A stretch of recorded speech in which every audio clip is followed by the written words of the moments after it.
What up, everyone? So, we've got lots of boxes to do this month.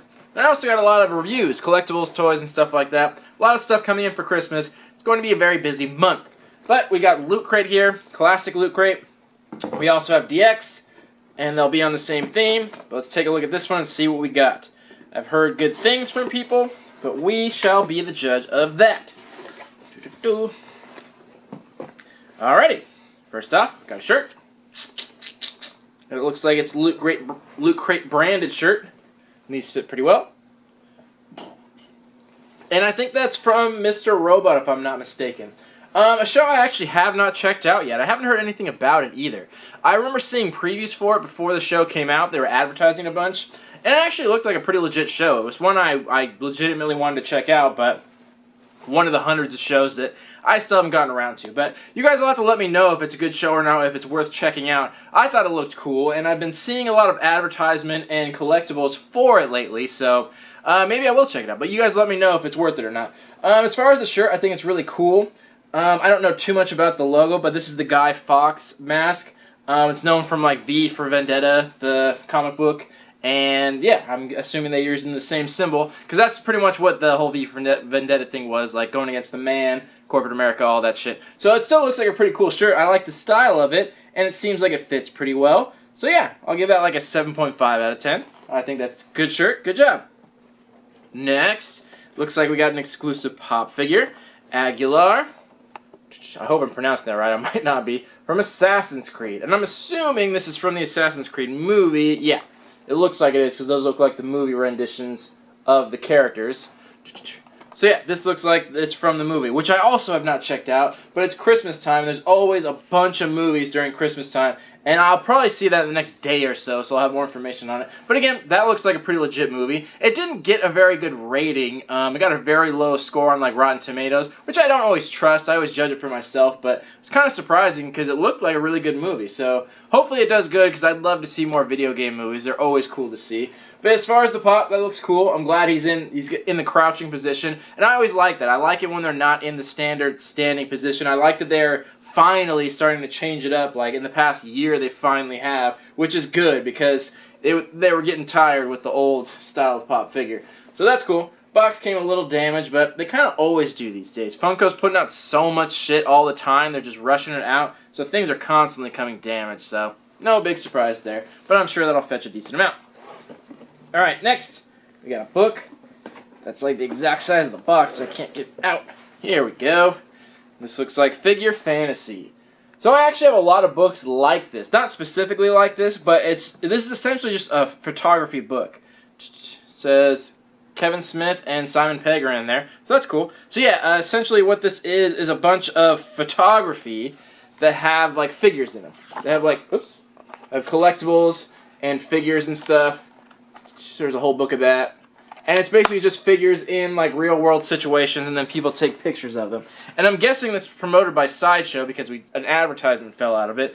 And I looked on the back and I can recognize some of the statues. Like I know the Spider-Man statues from Sideshow, because I actually really want that statue. So that's really cool. I like photography. I like photography books. I like art books, and I've seen a lot of books like this in the past. I haven't seen this one specifically, but that's cool. I'm always a fan of that. I like books and I like art books. So that's cool. And I like that it's hardcover. That's always nice.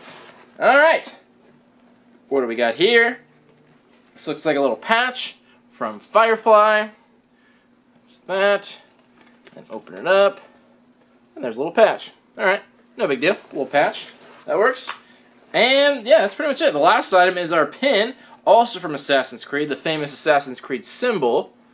That right there. And it looks like metal, but it's not metal. It's actually made of plastic.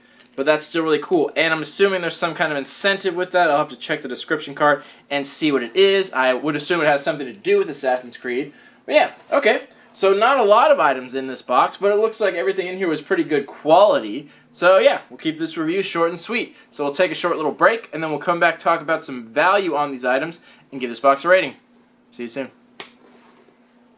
Alright, we are back. Let's talk about some value on this box. First, the shirt.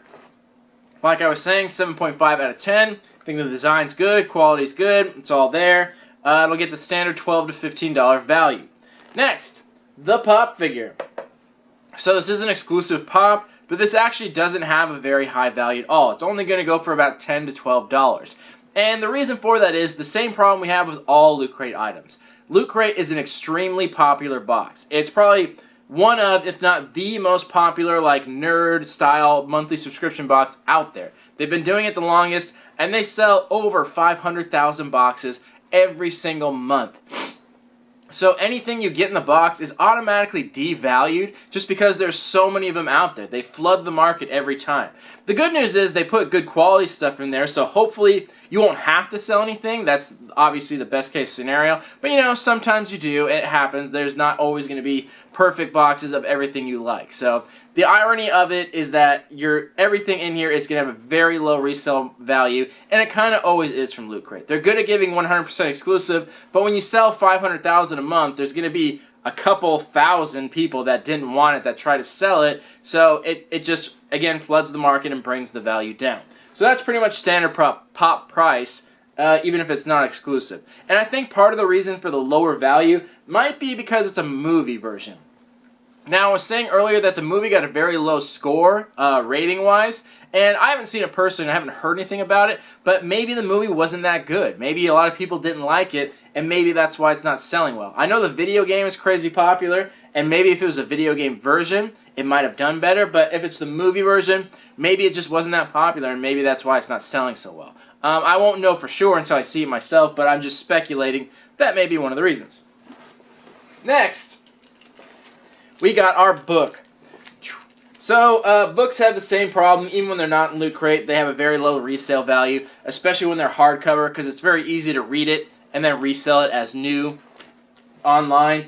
And this is also exclusive, but I take any books that Loot Crate says are exclusive, I take it with a grain of salt, because in the past, their books haven't really been exclusive. They have been technically. What they've done is they've taken pre-existing books and taken like a small excerpt from it, like a small sample from that book, pressed it into its own book, and then made it exclusive. And it's like, well, technically it is exclusive because it's a different version, but you're just giving us a lesser version of a book that already exists. They've done that a few times in the past, so I'm not sure if this is the same situation, if this book already exists, and it's just a smaller version, or maybe a hardcover version. So it says exclusive, but I'm not sure what that means. So, you know, it is what it is. But anyway, that's only going to go for about $7 to $9. Books always have a low resale value. I think it's cool, but it's not something a lot of people will want to keep. You can look through it once and to kind of be over it. So only about $7 to $9 there. Then, our little patch. It's a patch. I mean, there's even the fanciest of patches, even though it's exclusive, it's a patch. That goes for about $5. There's nothing really that special that could even happen with the patch. So.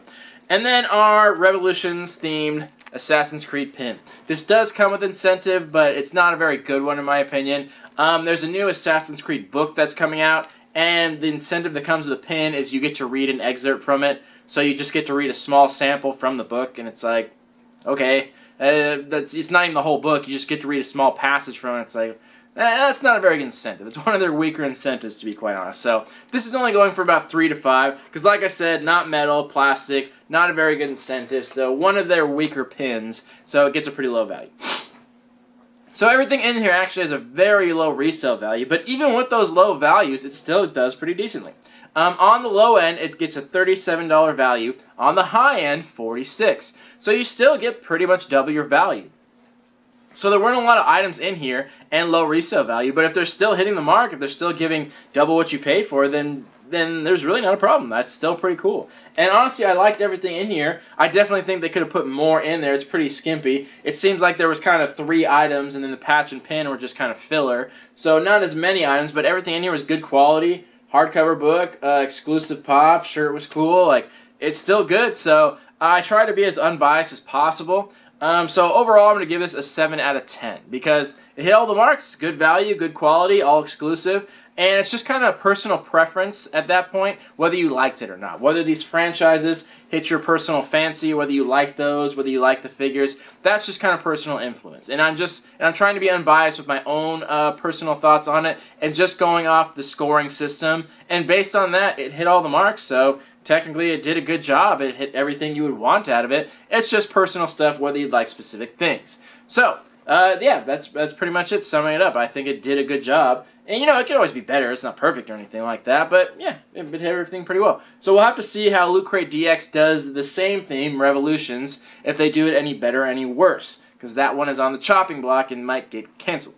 Anyway, this has been Classic Loot Crate. 7 out of 10 on the box, 7.5 on the shirt. Let me know what you guys thought about the items and the score, and we'll talk about it in the comments. Thank you all for watching. Love y'all. Peace.